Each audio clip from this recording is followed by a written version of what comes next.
Diddy was in trouble already. But damn, with some of the stuff I'm hearing, he might be in even more trouble than any of us ever thought. That's just one topic. The other is the NFL. The other is some boxing. The other is some stuff involving a man running for a governor's seat, calling himself a black Nazi. Allegedly. That and much more coming up right here on the Stephen A. Smith Show. Holla at your boy.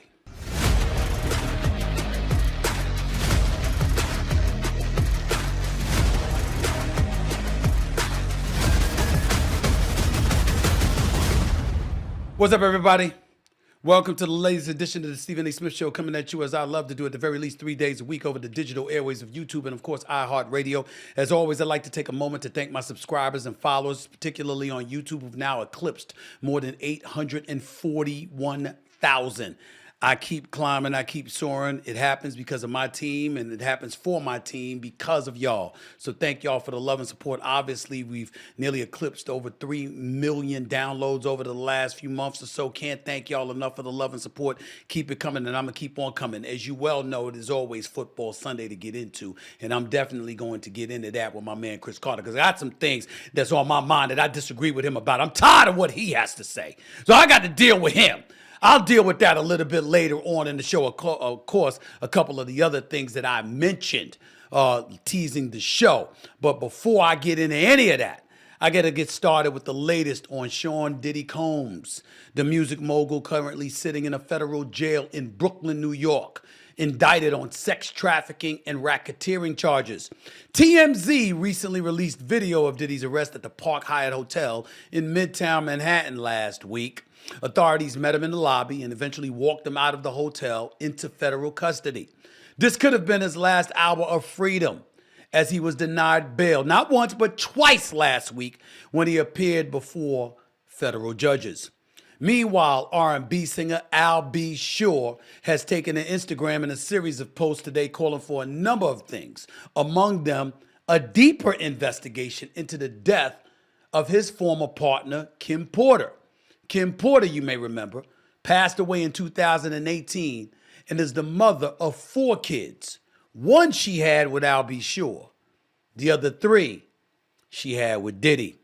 The Instagram posts also show images of the R&B singer and are long and frankly highly incendiary. Al B. Sure goes on to accuse publicists, law enforcement, and other agencies of covering up critical details of Kim Porter's tragic death. Meanwhile, Suge Knight, remember him? Death Row Rex, remember him? He decided to share some advice with Diddy on his show. Yes, he does have a show from prison. It's called Collect Call with Suge Knight. Here's what he had to say. Look at these quotes. Quote, "I'll tell you what, Puffy, your life is in danger because you know the secrets of who's involved in that little secret room you guys are participating in. You know they're going to get you if they can. Puffy, I'm going to give you some real advice. 2 quick things. You got to make a decision. When you go to prison, either you're going to be standing up, pissing, or squatting, sitting down, pissing. I advise you to try to take the first one because if you squatting and pissing, you know what that means. Do not do your time going by Brother Love.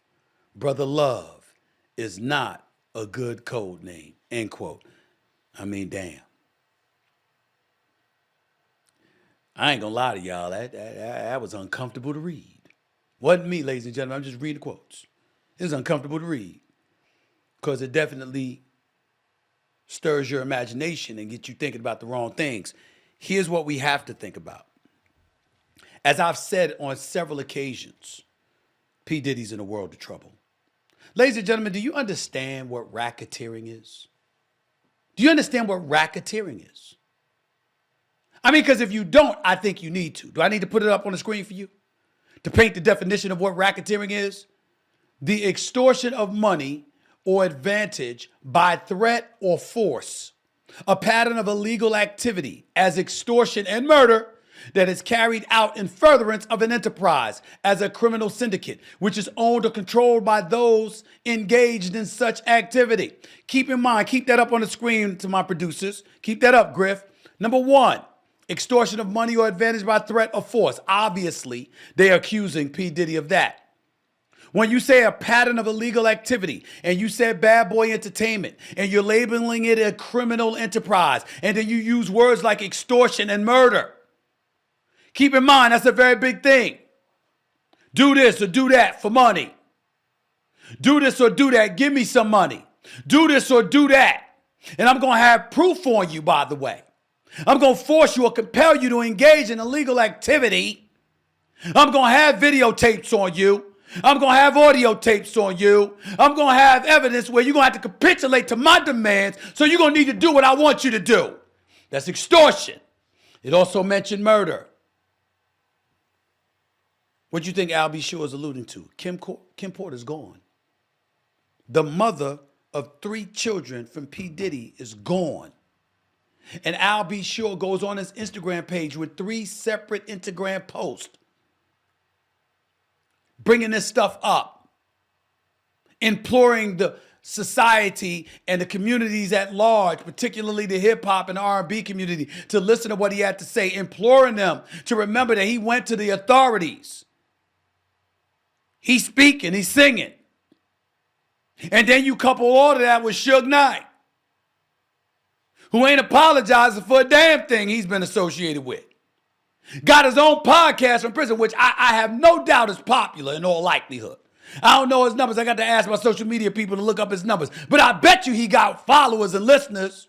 I bet you he does. Because you know he going to say some interesting stuff.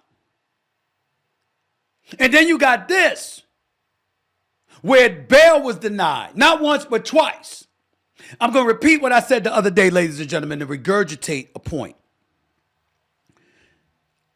No matter what they tell you, and I'm not trying to say that the economy is not in a better place, the jobless rate is low, that people are not getting jobs or whatever, but inflation is inflation. The price of goods is the price of goods. Our national debt is a real thing. The inevitability of the IRS coming after anybody who's making money is a fact. And P. Diddy's team offered the system $50 million for bail. And they said, no, we don't want your damn money. We want you. By the way, I brought up RICO charges because that is what's going up against P. Diddy, right? Look at the definition of RICO charges. Pay attention to it for yourself. Individuals can be charged under the racketeer, influenced, and corrupt organizations. Racketeer, influenced, and corrupt organizations. That's RICO. That RICO Act, if they engage in affairs of an enterprise through a pattern of racketeering activity. RICO also makes it illegal to invest income derived from racketeering activities in any enterprise affecting interstate or foreign commerce. So read between those lines. Bad Boy Entertainment, illegal activity, interstate lines, drugs, prostitution.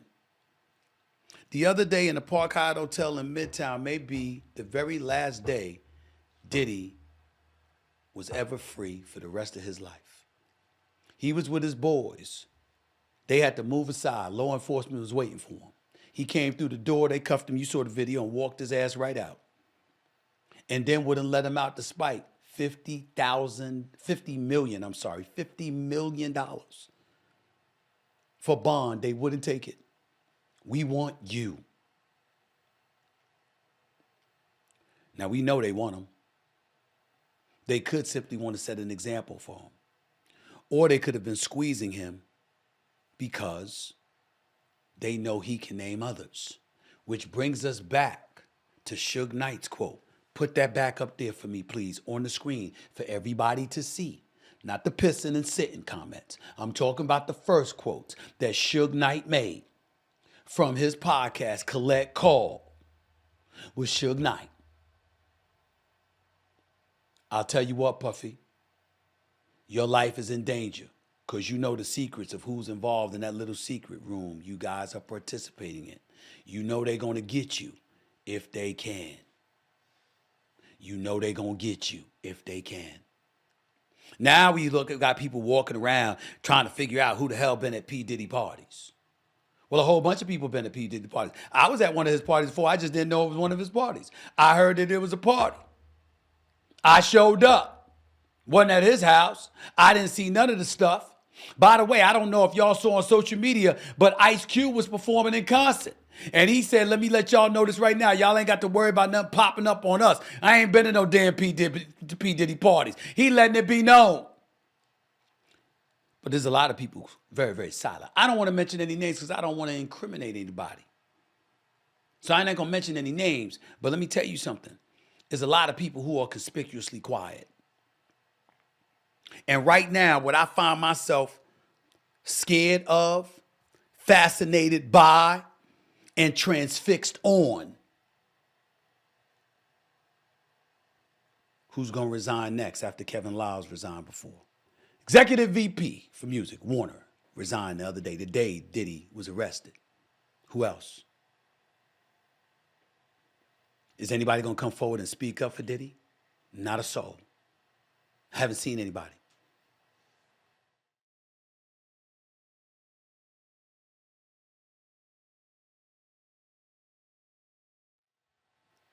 I ain't gonna lie to you.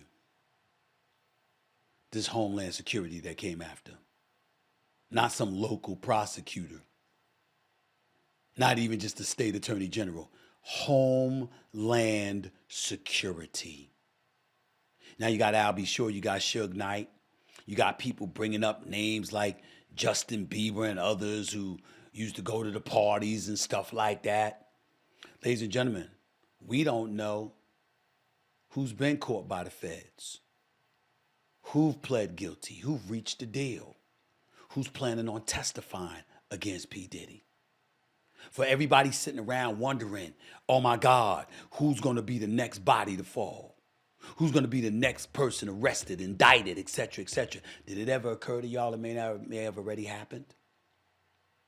And the reason why they waited months to get Diddy is because they got the others, painted a picture for them, and got them to turn and dime them out.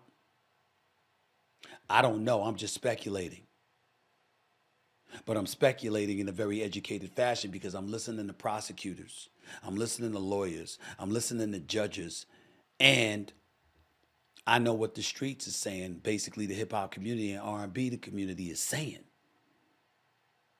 It's an informed perspective. That's what they call it. They believe they got an ironclad case against P. Diddy. How could they possibly feel that way? Unless they got evidence and witnesses willing to testify under oath to the evidence.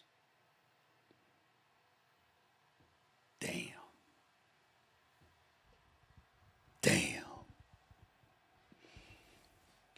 Damn. Coming up, NFL Week 3 has some surprise 3-0 teams. I'll get into the contenders and pretenders with my man CC, the one and only Cris Carter. All he did was catch touchdowns. He's up next right here on the Stephen A. Smith Show, right here over the digital airwaves of YouTube and iHeartRadio.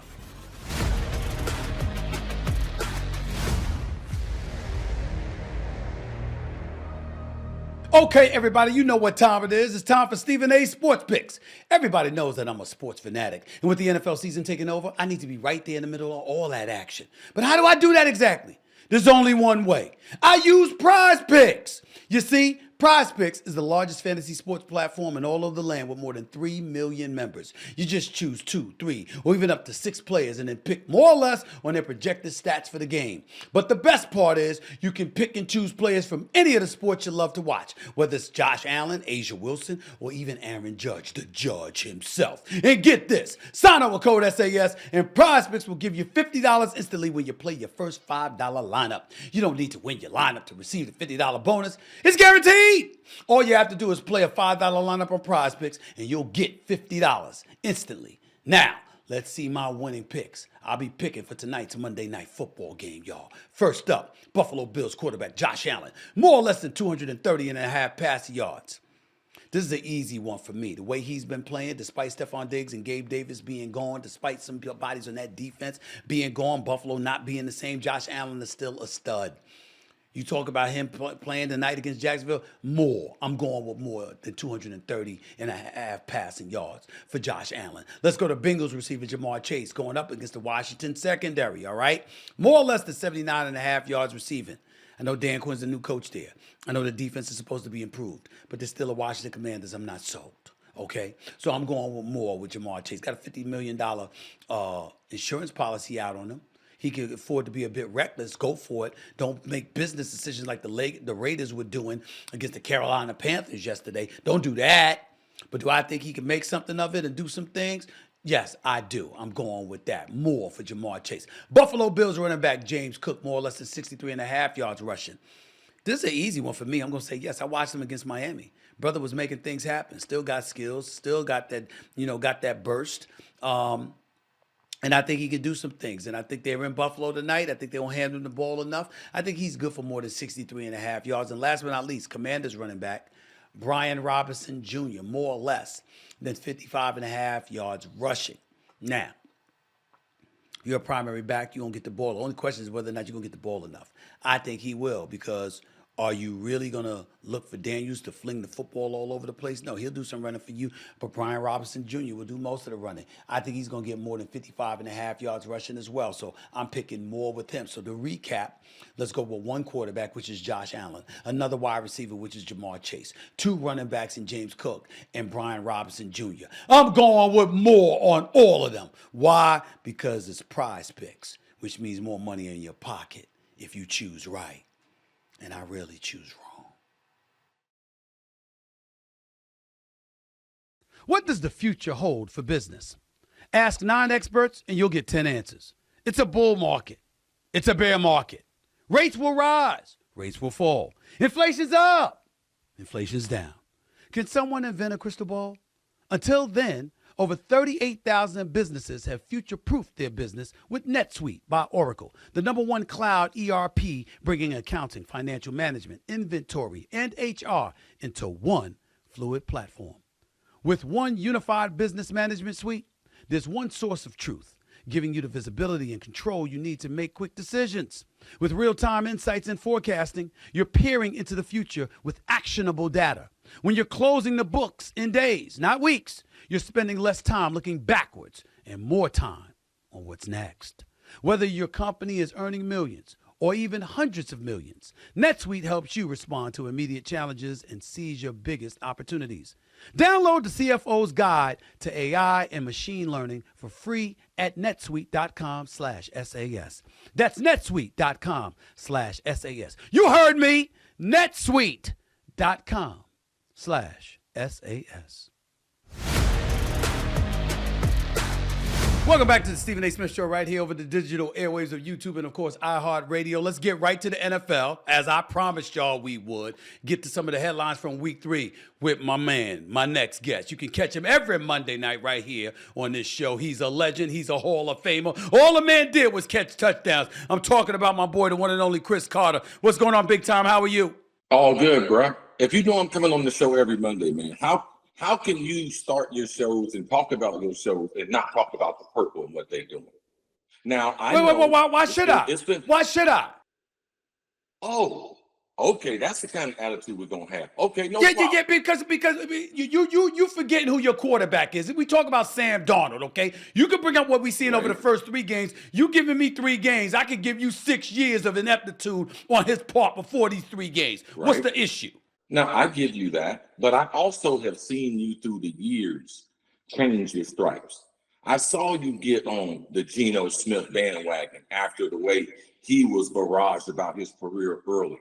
So I do know that you believe that quarterbacks can make a comeback, and especially coaches like we have in Minnesota and Kevin O'Connell, who is doing a great job with the quarterbacks. And also, I've heard you talk about Baker Mayfield, him getting a new life there in Tampa Bay. Neither one of them have the roster that Minnesota has. Neither one of them have the offensive personnel that Minnesota has. So if you're gonna continue to believe in those quarterbacks, you got to give our guys some credit. I feel you on that. All right, give him a little credit. I'll give him a little bit of credit, but you're going to bring up Geno Smith. I said something to him after he made the playoffs. You're going to bring me up Baker Mayfield. I said something about after he beat the Pittsburgh Steelers in the playoffs and then showed up years later in Tampa, and he got them in the playoffs. They beat the Eagles last year in the playoffs. Okay, you giving me Sam Darnold 3 games. Here's Sam Darnold. Sam Darnold ranked dead last in both completion percentage and passer rating in the NFL from 2018 to 2023 among 39 quarterbacks with at least 1,000 plus pass attempts. So that's what I'm looking at. Now, what I'm seeing right now, I ain't gonna front. I like him. And I know Justin Jefferson is that dude. Once Addison comes back, they're gonna be even more Hawkinson as well. I get all of that. But why should we be convinced? Why should we be convinced that what we're seeing from the Minnesota Vikings, who, by the way, we even talking about the lead off the show because they ramrodded Houston yesterday. They were all over C.J. Stroud and those boys. But why should we look at Sam Darnold and believe that what was taking place the previous 5 or 6 years ain't going to suddenly reoccur? Right. Let's just say you ignore all the personnel. You ignore the offensive head coach that we have in KO. And then now you're going to ignore the defense with Brian Flores. That only conversation we have about him was, did he affect Tua's career in a negative? Now, we could argue that on a couple other shows, but he has a top 5 defense without top 5 personnel. So what they're doing defensively, the amount of confusion that they have put on 3 straight weeks, the New York Giants, totally confused in week number 1. Josh Purdy, Super Bowl quarterback, totally confused in week number 2. And everyone's favorite, my Buckeye, C.J. Stroud, a straight stud, confused, didn't score until late in the 3rd quarter. So it's just not about Sam Darnold. This is about complementary football. And without a Pro Bowl tight end and without another all-star wide receiver that are out, the Vikings are only going to get better as the season goes on. But you see how you slick? How you gonna mention San Francisco and don't bring up the fact that Christian McCaffrey's out? Okay, Deebo Samuel got hurt. I mean, they got some of their weapons ain't there. You just gonna bring up San Francisco like that, right? Right, absolutely. San Francisco lost again. San Francisco's having problems. The Vikings exposed them. The Rams took advantage of that. Injuries are part of the game. Like everyone's dealing. The Vikings got their own injuries and everything. Now, the next 2 weeks, okay, they go to Green Bay, and then myself and Randy Moss, we're going to be traveling with the Vikings to London when they play that bad man in London. That's right. So the next 2 weeks will prove a lot as far as getting people on the bandwagon as far as who the Vikings really are. Yeah. I want to see what Sam Darnold going to do against his former teams in that Jets defense. That's what I see. But let me transition to the Dallas Cowboys because they don't have no damn excuse for injuries or anything like that. They can't run the football, can't stop the run. And because of that is why they continuously find themselves in holes. Over the last 3, they've been outscored 83-29. That's a 54-point margin in the first half of their last 3 home losses. The playoff loss to Green Bay and, of course, getting ramrodded by the Saints last week and then getting beat up by the Baltimore Ravens for the first 3 quarters yesterday.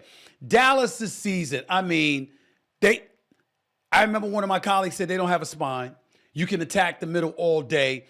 I was begging Jerry Jones to go ahead and get Derrick Henry. I tried to be helped. I tried to help out the Dallas Cowboys. I tried to give them assistance, okay? They wouldn't listen. Go get Derrick Henry. He's going to be able to run the ball. He's going to protect Dak Prescott because he can run the ball and you ain't asking them to throw more. And on top of it all, the front-running defense that the Dallas Cowboys are, guess what you can do? Bottom line is you give them a lead and let them be able to go after the quarterback. But you see this number right here, 151-51. That's Derrick Henry out-rushing the Dallas Cowboys' entire running game yesterday. What you got to say about the Cowboys, bro? Well, first of all, Jerry Jones wanted him to come on a Dallas discount. He makes his home there in the offseason. He works out there. And they didn't even offer him the type of contract that was serious about him coming. So that's the reason why he went to Baltimore. Baltimore is a more proven commodity, especially with their head coach. And especially in a playoff situation, absent of, their quarterback. We have known Baltimore the last 20 years as being one of the marquee franchises that we had. So Jerry saying that it was too much money, we know when you're a billionaire, you can buy whatever you want to. He wasn't going to concentrate on the running game. His fallback plan was going back, and Jerry does this. Once you come to Jerry and you play for him, he loves you. His fallback plan was to get Ezekiel Elliott on a much reduced contract because he didn't know how much he was going to have to pay CeeDee Lamb or Dak Prescott. He ended up paying more money on both of them than he ever expected to pay. And I believe that helps get in the way of signing someone like Derrick Henry, because Jerry is wrong in doing that. And then now you talked about campaigning out loud for Bill Belichick to be the head coach of the Cowboys. And I am telling you, Stephen A., now you are talking about oil and water, and they do not mix. This is not a good mix. Bill Belichick cannot run his franchise. He cannot run the salary cap. He is not going to pay Dak Prescott $60 million. He's not going to pay CeeDee Lamb. They're going to have to gut the whole roster to put a roster out there that he wants to see and how he wants to see it. So, yes, Jerry wants to win his way, but Bill Belichick is selfish and strong-minded. He wants to win his way. He can't fool me with this media campaign. He's out all shucky-ducking with everybody. Oh, man, he's got all the answers. And soon as he becomes a head coach, guess what he does in the press conference? He acts like a dummy, acts like he doesn't know anything about football. So I realize he's trying to rehab his image in the media so that he can get a coaching job, but it will not be the Dallas Cowboys. That's fine. It may not be the Dallas Cowboys, but here's what I think you're missing. I didn't say it was going to be the Dallas Cowboys. I said it would have been a perfect match. That man wants to coach football. He don't want to talk to the media. Jerry Jones want to talk to the media all day. So you got a cat that wants to be in front of the cameras and wants to talk to the media, and a dude that just wants to go out on a football field on Sundays or Mondays or Thursdays and win damn football games. That's what I'm thinking. And oh, by the way, what about this notion, Chris? Anything he's going to do is going to be better than Mike McCarthy. The fact of the matter is you got the bright lights. You got the allure of Dallas, the pressure that comes with the star and the playing in the $1 billion playpen and being America's team. Who's the one person that could get cats locked in and zeroed in and let them know, yo, you might not have a job tomorrow bumping around with me. You better handle your business. That would be Bill Belichick. What do I got to lose if I'm the Dallas Cowboys? What do I got to lose? I disagree with you because all cats are not going to respond to his voice.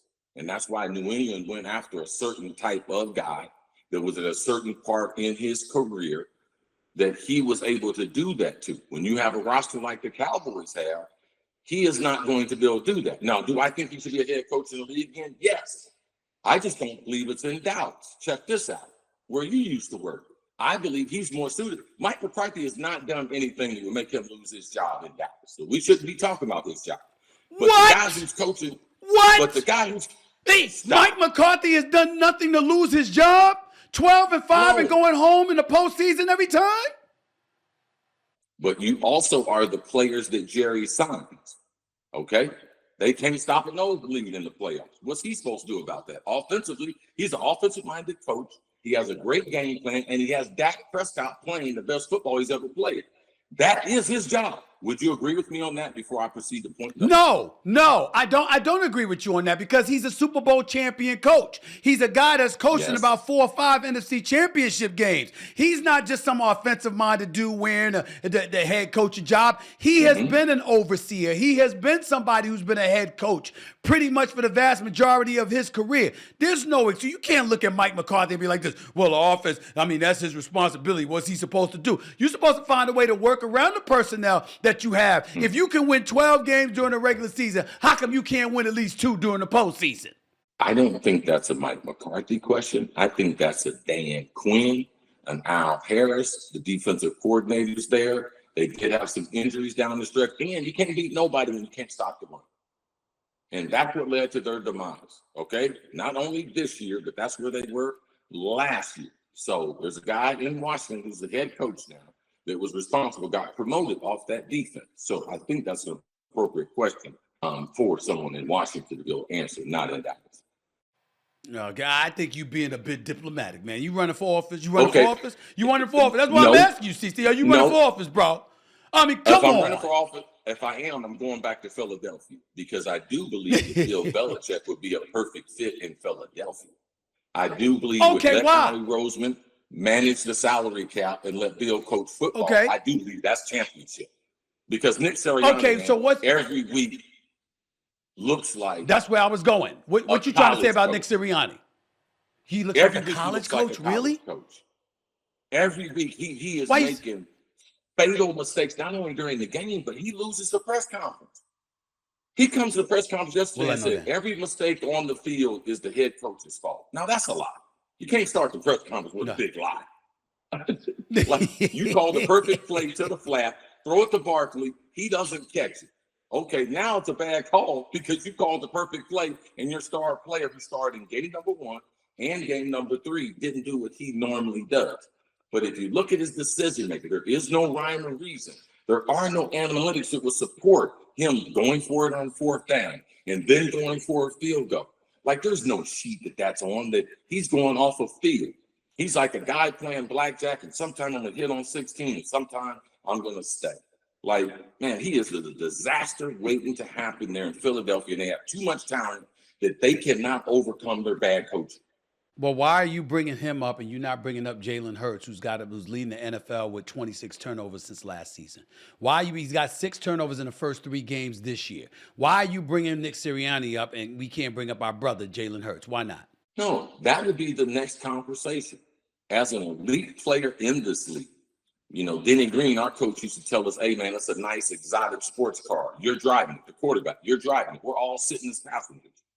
Every time you turn the ball over, it's a crash. So it's like someone in the car typically can pass away. It could be fatal. Every turnover can be fatal.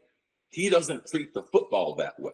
So there needs to be a greater emphasis on him not putting the ball in arm's way. And also, you have to go to your play caller, and because he's error prone, and develop a game plan that helps curtail some of this by not putting the ball, because I'm not going to let him.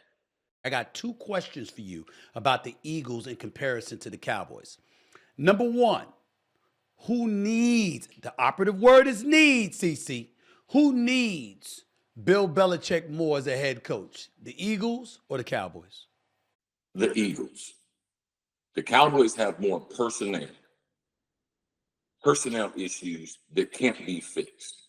Like when you don't have run stoppers, and you don't have good blockers on the offensive line, so you can't even competitively practice against each other to get better. So the physicality of playing football, they're not good at. Do they have some good players? Can they pile up some stats and everything? Can they win double-digit games? Yes, but the physicality, when you are not a superior team on the offensive line, which they are not and haven't been for the last couple of years, and then defensively, they're nice. D. Lawrence on the edge, Parson on the edge. They are nice, but like a baseball team, man, they are weak through the middle, and you can't play championship football defensively if you're weak through the middle. If you had your druthers looking at Mike Zimmer, who's a former head coach at your squad, the Minnesota Vikings, former head coach of the Minnesota Vikings, not a defensive coordinator in Dallas, having replaced Dan Quinn, who's the head coach with the Commanders in Washington. If you had your druthers, you keep Mike Zimmer, or you sit up there and make a call to ESPN and say, you know what? We want our man Rex Ryan to be the next defensive coordinator for this team. What do you do? Man, don't do that to Rex, man. Rex is happy to sitting Rex. there ESPN. Don't do this to Rex, man. Rex got a good job. Sunday Countdown. Him and Greeny was talking about people's feet this morning and everything. He's just happy-go-lucky, man. And they don't have the personnel. They don't have the attack style that he wants to play. Like, man, when you look at him, man, he has some maulers. That 0 gap, 1 gap, man, look at him. He got some space heaters. Every team he's ever been on, so that his linebackers can roam free. They do have the secondary, especially when they get their other cornerback. They'll be able to play that type, but don't do that to Rex. Now, Mike Zimmer is an acquired taste, but you have to realize this is a sucker's job. Anybody that takes that, when the head coach in the last year of his contract, they just spent over $200 million on the quarterback, another $150 million on the wide receiver. That's a sucker's job for a defensive coordinator. I got to come in there 1 year as a stopgap. I could do a great job and still get fired. So you get someone like Zimmer, who really didn't have anything going on that he could jump on and say, yes, I can do that, especially with his relationship, with Jerry. So that's a bad job. Let me transition to the Pittsburgh Steelers, my team, because Up until this week, I was at a mindset, hell, I ain't seeing enough from Justin Fields to tell me I don't even think about Russell Wilson. Let me see what he's got. But Right. considering the way Justin Fields played yesterday, 245 yards passing, 2 touchdown passes, although he threw an interceptions, running with the football effectively, not really turning the football over, protecting the football, making good decisions, looking like a far much better quarterback in Pittsburgh than he ever looked like in Chicago. When you look at what you're seeing from Justin Fields, is it time to say the experiment or the intrigue has come to an end, that this is Justin Fields' job and that's the way it should stay in Pittsburgh? No, because we've seen him for 4 years, and we know that fundamentally he's not going to be a great passer. Now, does he have a better supporting cast? This is really about coaching and identity. When he went to Chicago, the identity was save the franchise. Excuse me. He is not a save the franchise quarterback. He was still very, very young as a passer, and it was too much pressure. And they didn't have the personnel to be able to do this. Now you come to Pittsburgh, and they acquire Russell. There's so less of pressure just on him every single day. When you have a top 5 defense the way they do, the way they put pressure on the opposition, the way they make the opposition turn the ball over, they might have the best non-quarterback in playing football. So the amount of pressure that he is under is totally different. So game number 1, small little game plan. I came on the show then and said, hey, man, just be careful. It's still going to be better with Russell because they can win more different ways. Week number 2, he did a little bit better. So we gave him a little more offense, expanded it. And you could see in week number 3, especially from quarter 2 to quarter number 4, they opened up the game plan. They gave him some throws that he was comfortable with. And like I told you, he can throw the ball accurately, but his ability to hit people in stride and get yards after the catch, that's what made his numbers a little more inflated. But you got to give him credit because he graduated from game 1 game plan to game 2 to game 3. I'm going to tell you, after a month, then we can really start having these conversations. And Russell, knowing that he's new in Pittsburgh too, and on a 1-year contract, he would even start to understand that. If the kid rips off 4 or 5 wins, then I'm disappointed in your take. I ain't gonna lie. I ain't gonna front. I'm disappointed in your take.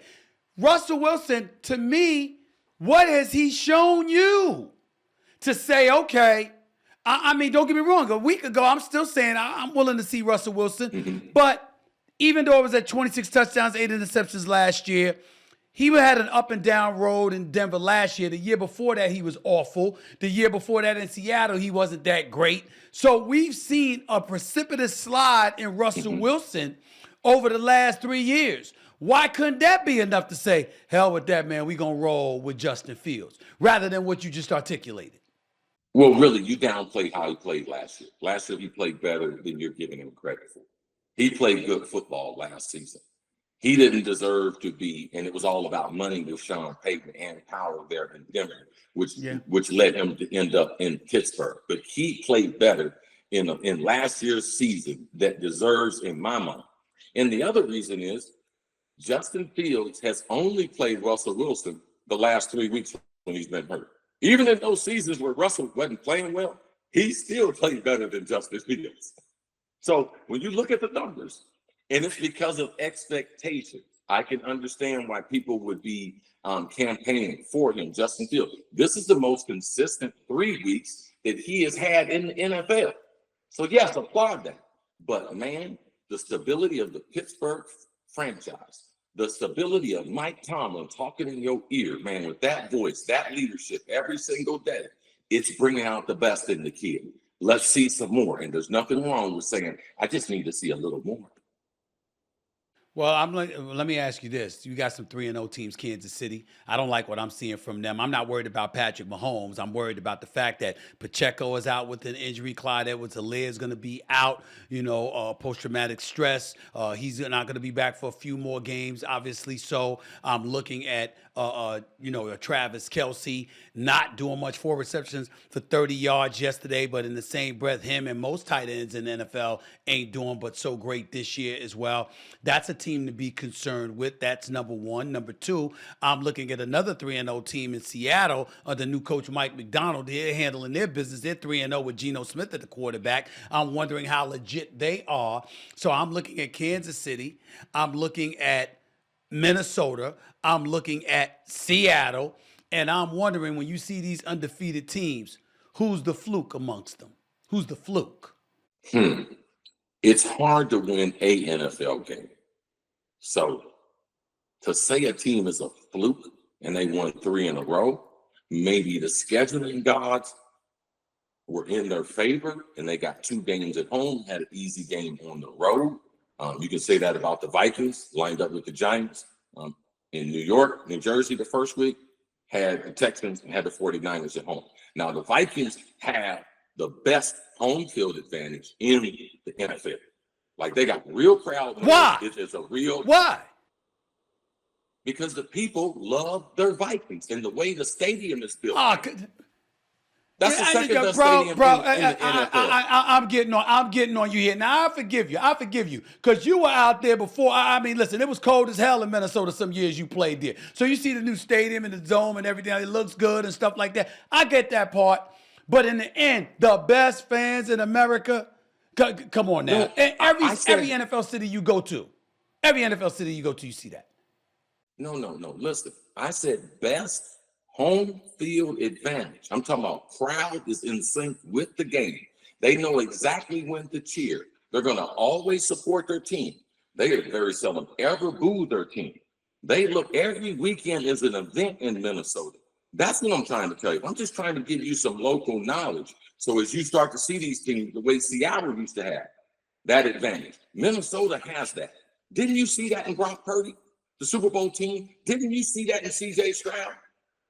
Now with that defense, if they can put pressure on the quarterback, that's only going to get better. So Minnesota is for real. Seattle, I think that they are better. Their division is so tough. But I think Seattle is better than what teams anticipate. But, man, you have to give a team credit, man. If they can go 3-0, now a chance to go a whole month undefeated, you're talking about special stuff. There will only be maybe 3 to 4 teams that go a month undefeated in the NFL season. And these teams already have 3 wins and need 1 more. That's impressive, and you got to give the people credit. Well, I mentioned Pittsburgh earlier, but those are the 4 undefeated teams at 3-0, and Buffalo's undefeated going into tonight's game at 2-0. So we'll see what happens. I just think something wrong with you because you talk about Minnesota's for real with Sam Darnold at the quarterback spot. I just don't understand it. But before I get you on out of here, let me transition real quick to college football. We saw Shedeur Sanders throw up the Hail Mary. They got a touchdown. Ultimately, it went into overtime, and Colorado survived versus Baylor. We know that anytime we bring up Colorado, we know what we really talking about. We're really talking about Deion Sanders and what Deion Sanders has the potential to do. Now, coming into this season, after going 4-11 last year, going through a 6-game winning streak, losing 7 of their last 8 games after a 3-0 start, and then transitioning into the Big 12, everybody was looking at Colorado and saying, what the hell are they going to do? But right now, they 2-1 in the season. I'm wondering how you feeling about the job Deion Sanders is doing. What are you seeing? I think that Deion has definitely upgraded the program, and that's not only the talent. When you go into a situation like that, you need so much as far as a support staff to be able to turn around the culture there. Now, Deion brought a lot of eyeballs. He brought a lot of social media. He brought a lot of bling. But this is just about principle, people you can trust in and out the building. And every recruit that he gets there, they have to fly there.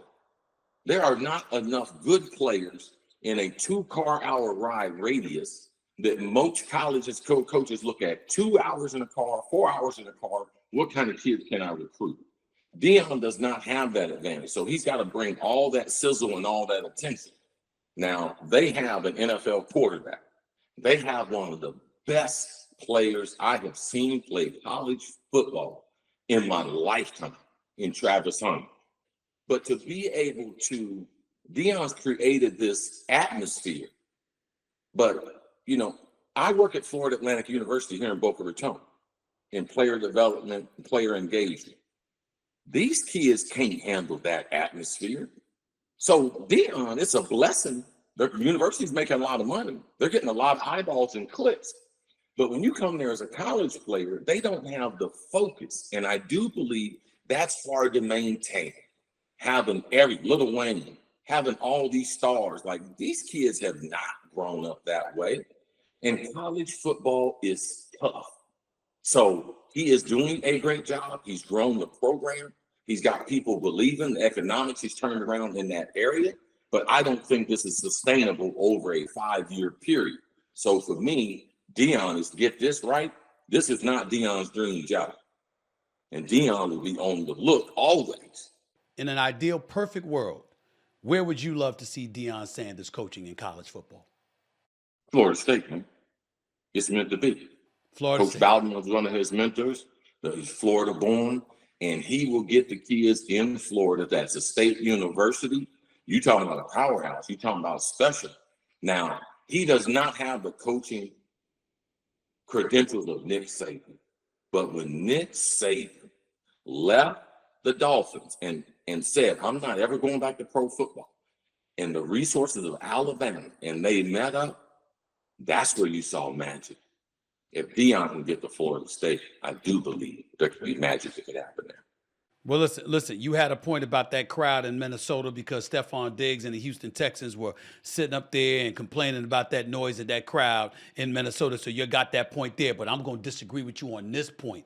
You know where my ideal place for primetime Deion Sanders would be? The SEC. I wish he had got the Texas A&M job. I'd love to see him at Florida.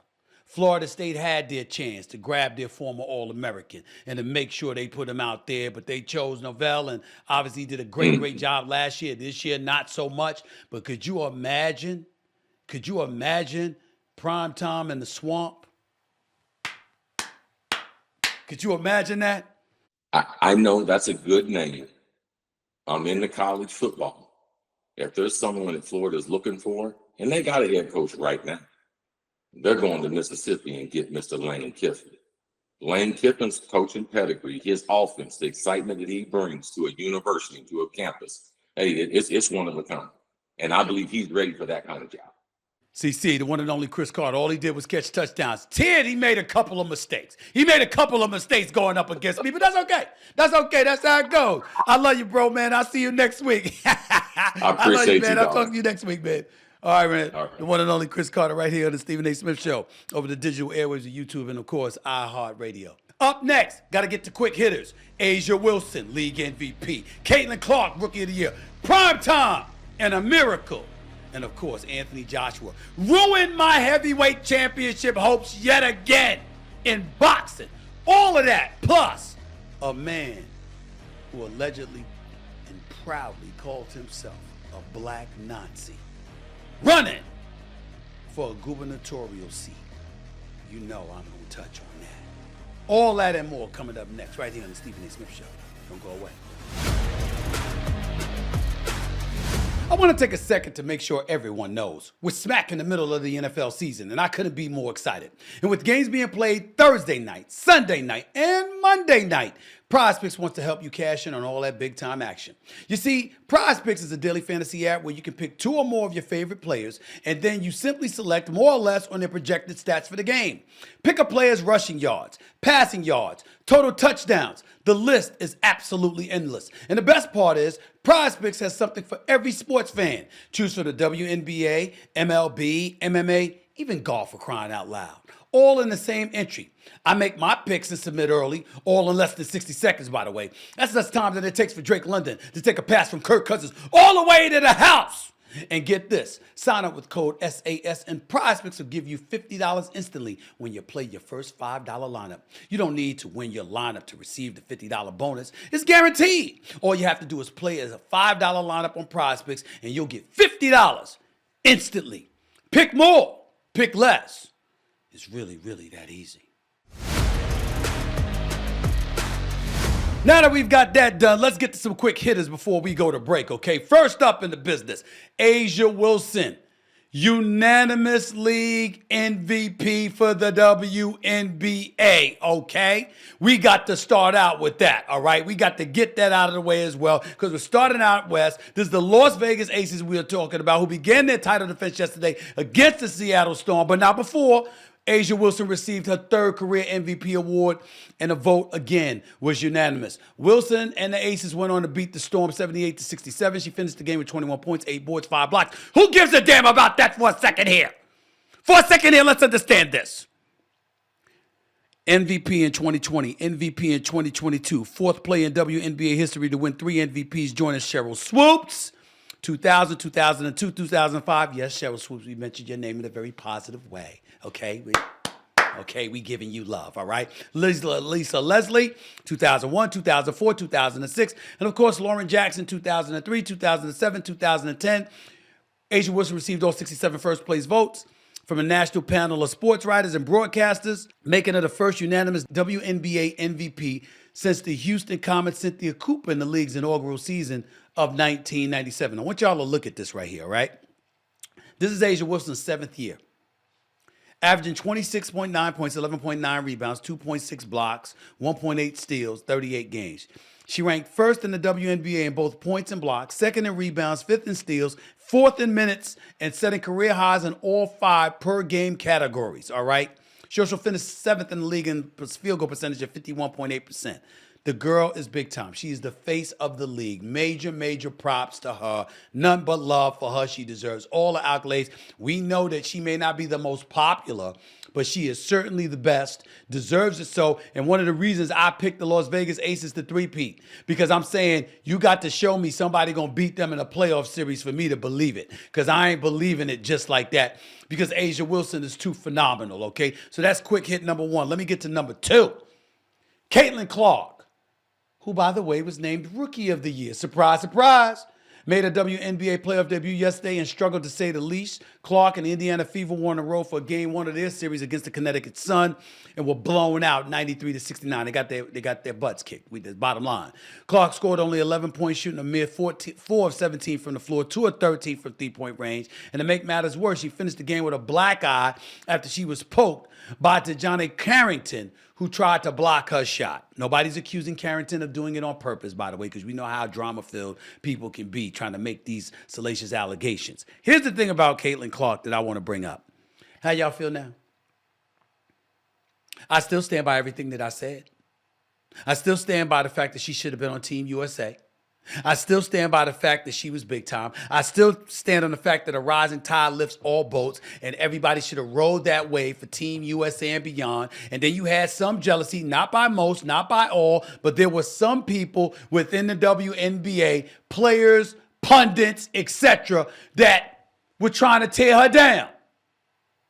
Trying to tear her down. And so how y'all look now?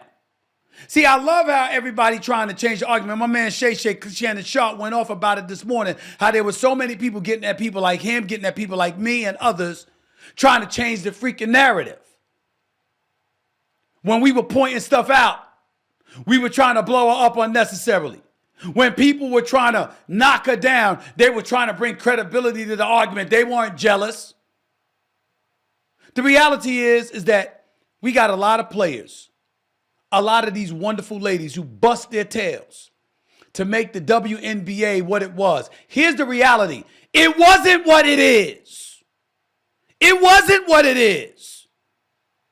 The quality of basketball may have been up to snuff. And you had somebody as popular as Cheryl Swoops, who had her own signature shoe, had to deal with Nike and all of this other stuff. But the bottom line is, very few people gave a damn. If you are making the argument that ladies who helped build the NBA deserved far more shine that they were getting, you have every right to feel that way.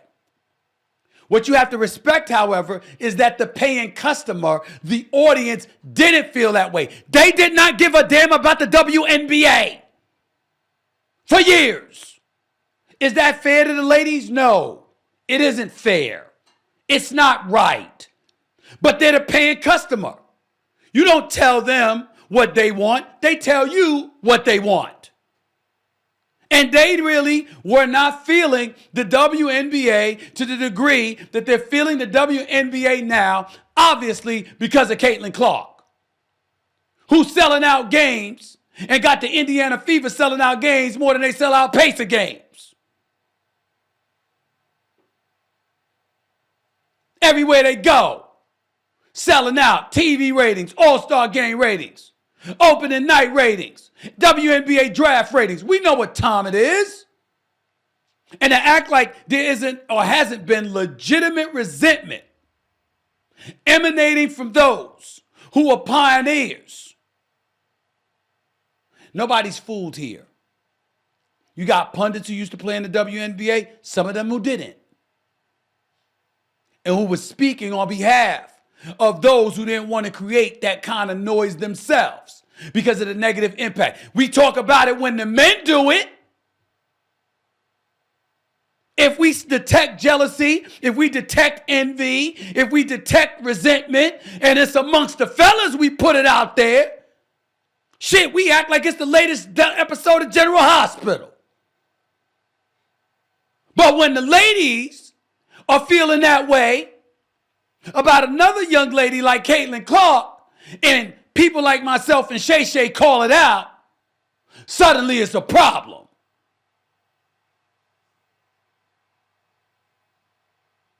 Come on.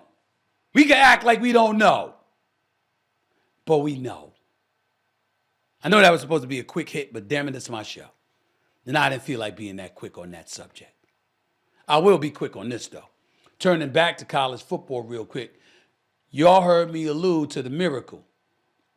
That miracle win that Deion Sanders and the Colorado Buffaloes pulled off Saturday night against Baylor. Colorado was down 7 points with 2 seconds left in the game when Shedeur Sanders threw a 49-yard Hail Mary pass that was caught by LeJontay Wester in the end zone. Colorado went on to win in overtime 38-31. Here's what I'm going to tell y'all. First of all, as Cris Carter alluded to, Travis Hunter is spectacular. Secondly, Shedeur Sanders ain't far behind. The only question I got about Shedeur Sanders is the size. Outside of that, that brother is special. He clearly got it from his daddy's genes. He is special. He really, really, really is. And last but not least, let me say this about my brother Deion Sanders, who Paul Feinbaum accused me of being subservient to, the mouth of the South, who's subservient to SEC teams all day, every day, half the time, compared to teams in other conferences, got the audacity, the unmitigated gall to call me subservient to anybody. But the Lord, what nerve? But I love Paul, so ain't no big deal. But no, I wasn't being subservient. I was just being factual. When Shedeur Sanders refused to shake the hand of the Colorado State quarterback that he beat up 28-9 after that kid was talking messed about him leading up into the game, I ain't blaming one bit. But I will say this. Rather than us focus on all the drama about the Colorado Buffaloes. Ladies and gentlemen, I know last year they started out 3-0 before nosediving. They 3-1 right now. They 3-1 right now. I can't ignore that.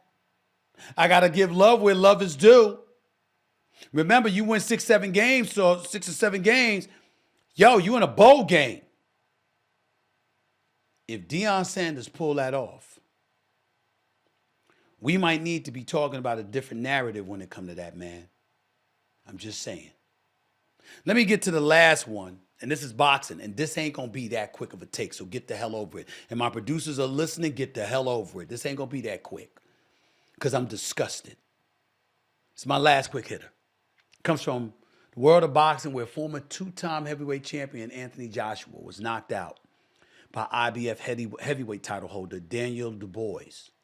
And this fight wasn't even close, y'all. Dubois came in as an underdog, knocked down Joshua 3 times in the fight before a vicious right to the jaw finished him in the 5th round.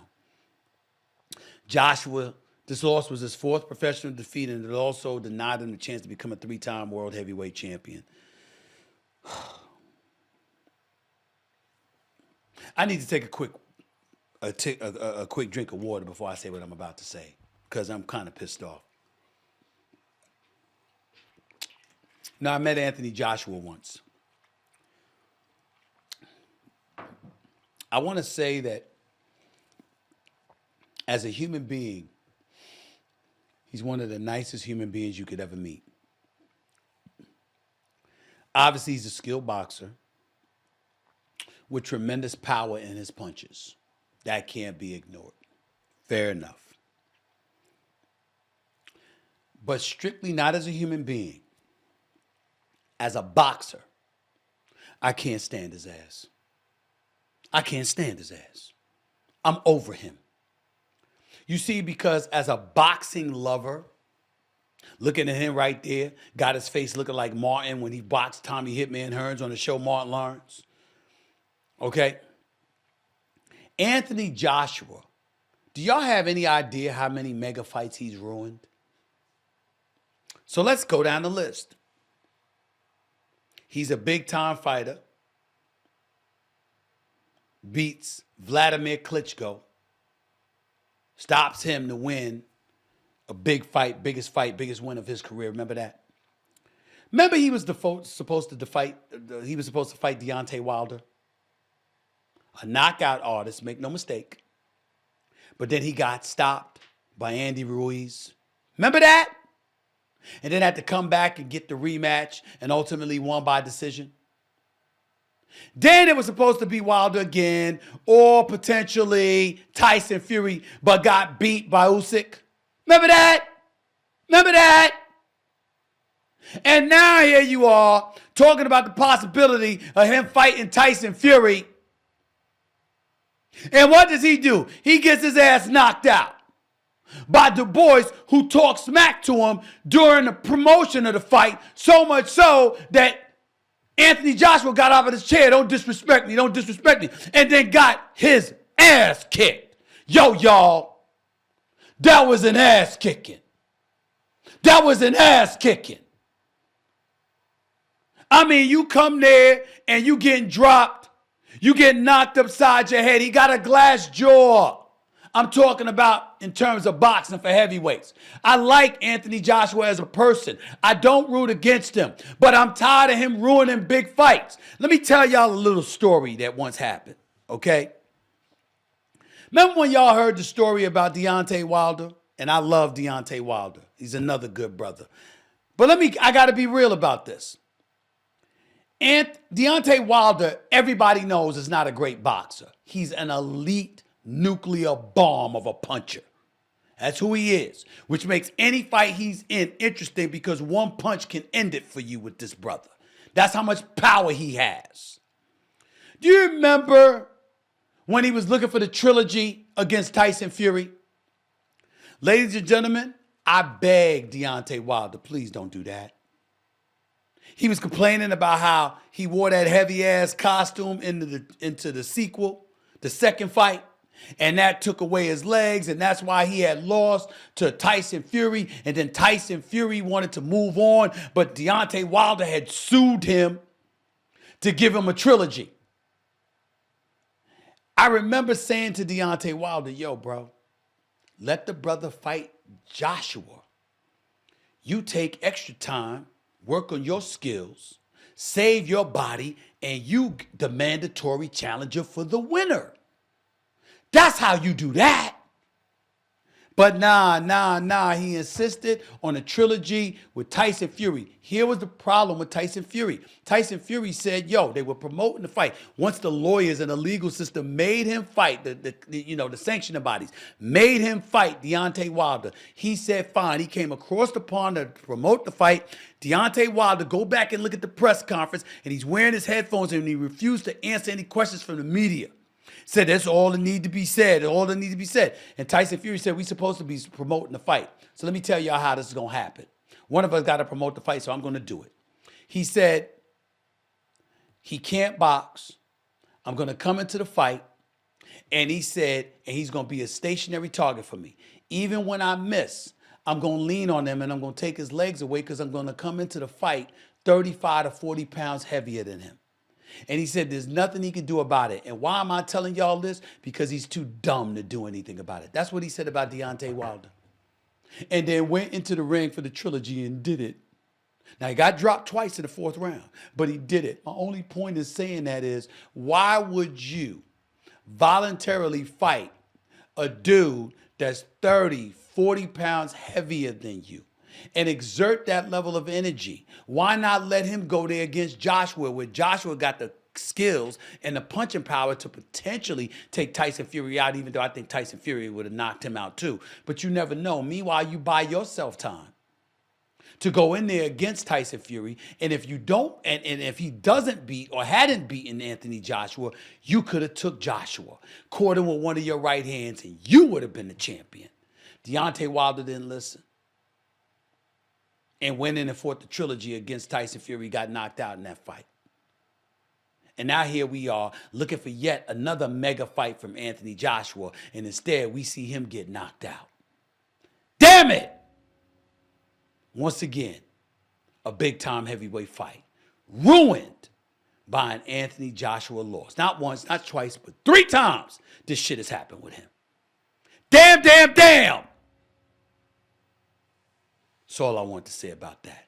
Coming up, I'll get into some politics, specifically in North Carolina, a swing state in the presidential election, by the way. But I want to focus on a gubernatorial race and a man Donald Trump dubbed, quote, Martin Luther King on steroids. He happens to be somebody that allegedly once called himself a damn black Nazi. Proudly. That's next on the Stephen A. Smith Show. You know I ain't walking away from these subjects, especially that one. Back with more in a minute. Now, before I get on out of here for the day, let's get to some politics, please, where the North Carolina gubernatorial race has suddenly come into focus. That's because multiple staffers from Lieutenant Governor Mark Robinson's campaign, who's Republican, by the way, stepped down following a CNN investigative report last week. The story detailed inflammatory comments he reportedly made more than a decade ago on a porn website message board. The reported comments were salacious as Robinson, who is black, called himself a, quote, black Nazi, end quote, a, quote, perv, end quote, and even condoned slavery. Robinson was interviewed by CNN and denied he wrote the comments that were on a porn website's message board. As for his ties to Donald Trump, Democrats launched attack ads highlighting Robinson's relationship to the Republican presidential nominee. Meanwhile, Trump himself dodged questions about Robinson, saying his campaign is focused on winning the state. Robinson was not, I repeat, not invited to a Trump rally in Wilmington, North Carolina this weekend. A couple of things. Number one, if Robinson said that he didn't say that, I appreciate that. But he didn't say that. He said he didn't put the quotes on the website. He was not responsible for that. I recall nothing where he's adamantly denying, unequivocally, that he condoned slavery, that he called himself a black Nazi. Those two things, I'm not going to get into the perv part. Those two things are incriminating enough as a black man.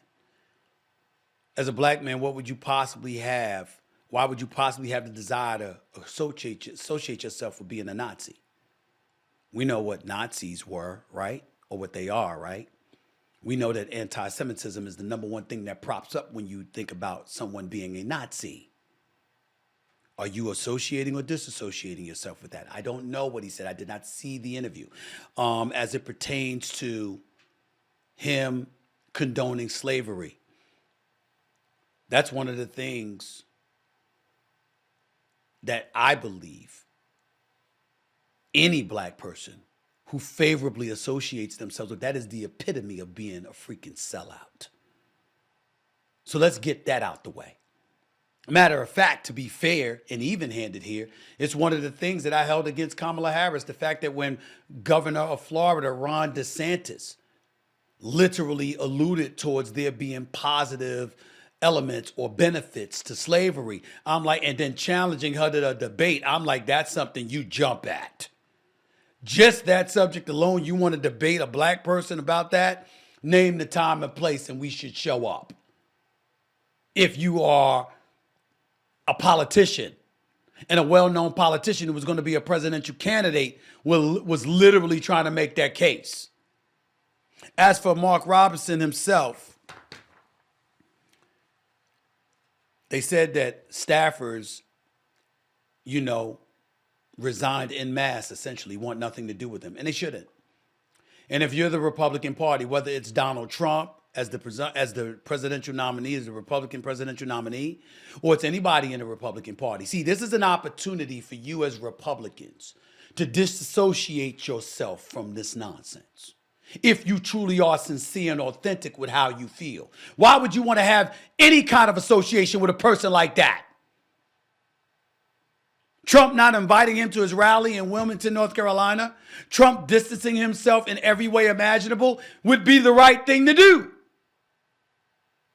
Democrats pouncing on it because he's a Republican nominee for a gubernatorial seat is very politically expedient. They should go after him. They should. If that is truly what he said. Now, if they're lying on him, that would be wrong and cruel. If they're fabricating it, if they're making it up, that would be wrong and cruel. To associate such incendiary rhetoric to anybody, any human being. But if he's guilty of that shit, yeah, get him. Tear him down. Damn right. And if you are Republican, white, black, Latino, and everything in between, you should condemn it as well. You ain't saying the man should be killed. You're saying the man shouldn't be in higher office. That's what you're saying. And by the way, the presidency isn't the only higher office in the land. A gubernatorial seat, particularly in a state like North Carolina, is very, very significant. And you shouldn't get it spewing nonsense like that. I'll just leave it at that for now. But you never know when I'll have more to say. You never know. That's it for this edition of the Stephen A. Smith Show. Signing off, but I'll be back in a couple of days. I got a lot of stuff on my mind for this week, and I'm coming. Until later, peace and love, everybody. I'm out.